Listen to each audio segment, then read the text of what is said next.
اللہم صلی علی۔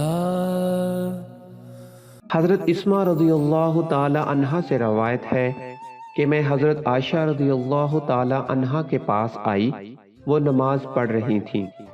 میں نے کہا کہ لوگوں کا کیا حال ہے؟ تو انہوں نے آسمان کی طرف اشارہ کیا، یعنی سورج کو گہن لگا ہے۔ اتنے میں لوگ نماز کے لیے کھڑے ہو گئے۔ حضرت عائشہ رضی اللہ تعالی عنہا نے کہا، اللہ پاک ہے۔ میں نے کہا، کیا یہ گہن کوئی خاص نشانی ہے؟ انہوں نے سر سے اشارہ کیا، یعنی ہاں۔ پھر میں بھی نماز کے لیے کھڑی ہو گئی، حتیٰ کہ مجھے غش آنے لگا تو میں اپنے سر پر پانی ڈالنے لگی۔ پھر نماز کے بعد رسول اللہ صلی اللہ علیہ وآلہ وسلم نے اللہ تعالیٰ کی تعریف اور اس کی صفت بیان فرمائی۔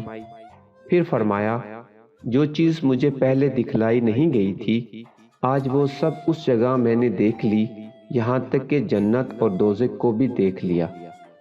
اور مجھ پر یہ وحی کی گئی کہ تم اپنی قبروں میں آزمائے جاؤ گے۔ کہا جائے گا قبر کے اندر کہ تم اس آدمی کے بارے میں کیا جانتے ہو؟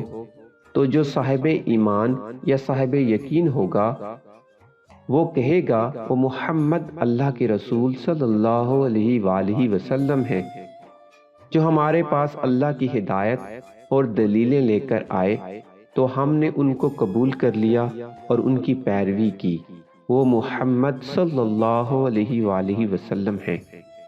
3 بار اسی طرح کہے گا، پھر اس سے کہہ دیا جائے گا کہ آرام سے سو جا، بے شک ہم نے جان لیا کہ تو محمد صلی اللہ علیہ وآلہ وسلم پر یقین رکھتا تھا۔